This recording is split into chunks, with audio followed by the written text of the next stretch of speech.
கர்த்தருடைய பரிசுத்த நாமத்திற்கு மகிமை உண்டாவதாக. இன்றைய வேதவசனம் பிலிப்பியர் 4:13. என்னை பலப்படுத்துகிற கிறிஸ்துவினாலே எல்லாவற்றையும் செய்ய எனக்கு பலன் உண்டு. நம்மை பலப்படுத்துகிற கிறிஸ்துவினாலே எல்லாவற்றையும் செய்ய நமக்கு பலனை அவர் தருவார்.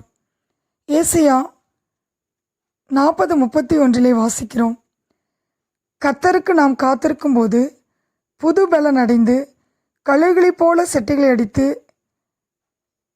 உயரே எழும்புவோம்.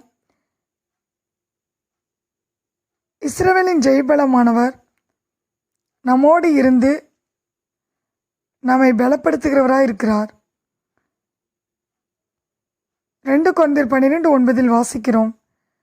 பவுலின் பலவீனத்தில் அவருடைய கிருபை போதுமானதாக இருந்தது. அவருடைய பலம் பூரணமாய் இருந்தது. நமது பலவீனம் எதுவாக இருந்தாலும் தேவன் தமது சித்தத்தை செய்வதற்கு தேவையான பலனை நமக்கு கொடுக்கிறவராய் இருக்கிறார். பவுல் பலவீனமாய் இருக்கையில் பலமுள்ளவராய் இருந்தார். கிறிஸ்துவின் நிமித்தம் அவருக்கு வந்த பலவீனங்களில் பிரியப்பட்டார். பவுல் எந்த நிலைமையில் இருந்தாலும் மனரம்மியமாக இருக்க கற்றுக்கொண்டார். தாழ்ந்திருக்கவும் வாழ்ந்திருக்கவும் திருப்தியாயிருக்கவும் பட்டினியாயிருக்கவும் பரிபூர்ணமடையவும் குறைபடவும் போதிக்கப்பட்டார். என்னை பலப்படுத்துகிற கிறிஸ்துவினாலே எல்லாவற்றையும் செய்ய எனக்கு பலனுண்டு என்று பவுல் சொல்லுகிறதை பார்க்கிறோம்.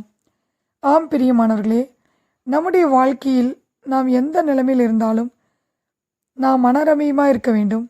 நம்மால் செய்ய முடியாத காரியங்களை செய்ய இயேசு கிறிஸ்து நம்மை பலப்படுத்துகிறவராக இருக்கிறார்.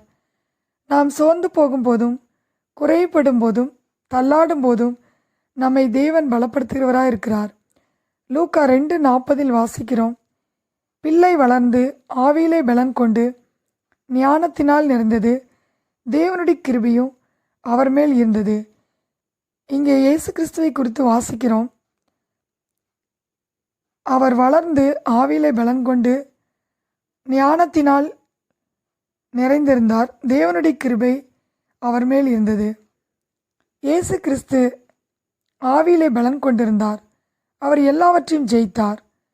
பரிசுத்த ஆவியினாலே நாம் பலனை பெற்றுக்கொண்டு நாம் எல்லாவற்றையும் ஜெயிக்க அவர் நமக்கு உதவி செய்கிறவராக இருக்கிறார். ஆம் பிரியமானவர்களே, நாம் பலவீனமாக இருக்கும்போது அவருடைய பலம் நம்மை பலவீனத்தை மாற்றுகிறதா இருக்கிறது. நம்முடைய வாழ்க்கையில் நாம் சோர்ந்து போகும்போதும் அவர் நமக்கு பலனை தருகிறார். நம்முடைய பலவீனங்களில் நமக்கு உதவி செய்ய பரிசுத்த ஆவியானவர் நம்மோடு இருக்கிறார். எல்லாவற்றையும் செய்ய அவர் நம்மை பலப்படுத்துகிறார். பிலிப்பியர் 4:13 என்னை பலப்படுத்துகிற கிறிஸ்துவினாலே எல்லாவற்றையும் செய்ய எனக்கு பலன் உண்டு. கர்த்தர் தாமே இந்த வார்த்தையை ஆசீர்வதிப்பாராக. ஆமேன்.